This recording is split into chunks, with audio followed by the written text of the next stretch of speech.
So, good afternoon, man. This is another Thursday. Uh, walking back to my office right now. I'm near Wall Street. Just got some delicious Chinese food. That was a vocal tick. I think at this point, I'm gonna need like a selfie stick. I'm gonna need a vlogger camera to do this. You know? People ask me, why don't you get yourself a selfie stick or something? I'm like, yo, tracking too much attention, man. People are like, well, isn't that what you do? I said, look, man. So I put it in a very narcissistic fashion. I said, look, man, without a selfie stick, people are gonna look at me anyway. So with the selfie stick, I got a lot more. But yeah, seriously, all jokes aside, I do need like a gyroscopic vlogging camera. So at least you're not gonna get car sick as I talk about Tourette syndrome. So I've been running this hashtag 7 days of Tourette's on Instagram for the past 2 to 3 weeks. Thanks to my boy Marco. You can find him Mr. Move and Speak. That's the Instagram username, Mr. Move and Speak. So he started off this 7 days of Tourette's project, hoping to network with more people, more users on Instagram with Tourette syndrome, and allow everyone to do a 1 minute visual documentation of their daily life with Tourette syndrome. Hence, I have been very active with this whole project. Met Mr. Move and Speak in one of the Tourette Syndrome Association of America meetup a week ago, and so far there are many users using the hashtag 7 days of Tourette's, and on Instagram I'm very happy. I hope more users can join in. I also brought 7 days of Tourette's onto YouTube, and my TikTok account grew to like 2,000 followers, and all thanks to my Tourette videos. People ask me, how's the general response when you do the Tourette video? I said very good, actually. When I first started the TikTok account, just by my freestyle rapping alone, I got like 22, 23 followers in a few days. But as soon as I started posting about Tourette's, wow, the followers just pouring in. It's a really good feeling. There are a lot of people out there don't know about this, but they all want to learn about it.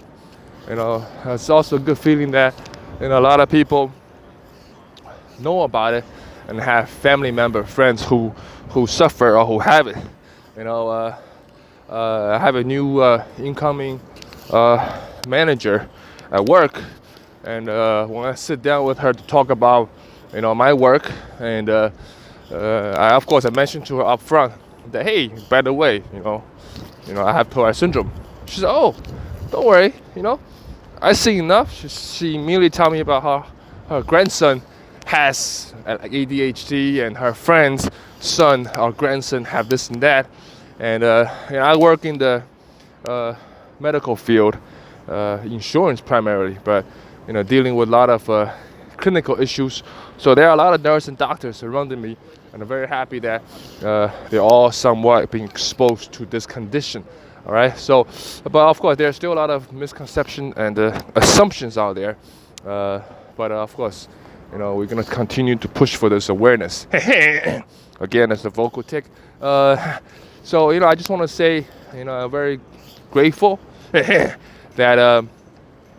much of my life affecting the more detrimental experience with Tourette's happened while I was a teenager, and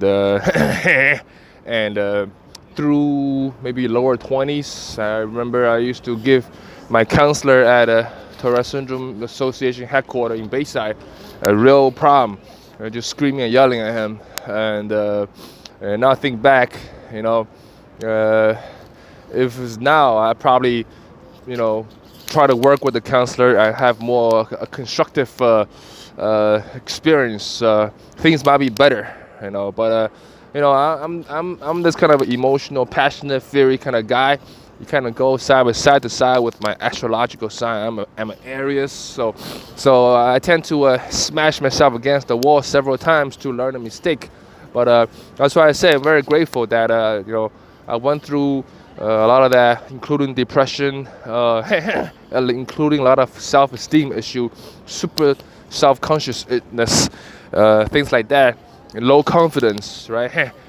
In my younger year, you know, despite the fact I always talk about how I always embraced Tourette syndrome in classroom, in jobs, but you know, the whole building the whole confidence, you know, building the more positive psychological experience that came later on, you know. So you gotta fall down several times and get up, you know, and each time you fall down, you get up, you know, you bleed, you scab, your skin gets stronger, and, you know, I feel like it's the same experience. So seeing a lot of my friends on social media, you know, who have later onset, who are adults with Tourette's, or friends who started to have Tourette's at a younger age, now they're 22, 23, you know, continuing to suffer from this. Some of the tics, including hitting yourself, a lot of this cropolalias, repeating racial slurs, it's really tough. And I don't know how I will react if I have these more severe tics in my older day lives. I'm not sure if I can be this positive and stand here and talking to you guys about it, right? So it's not easy. No method can apply to another method. So just like Tourette syndrome, just like babies, no baby's the same, you know. So so you know, that's it. So I'm gonna go back to office. I'm gonna eat my lunch, feed the brain. Welcome to join this hashtag 7 days of Tourette's. I'm populating this on Instagram, YouTube, Facebook, and even TikTok. And very interesting, you know, TikTok and Twitch TV, they have nothing to do with Tourette's, but both platforms seems to be the perfect fit for people with Tourette syndrome. Thank you so much for watching. I'm Fabulously Tourette. Until next time, peace out.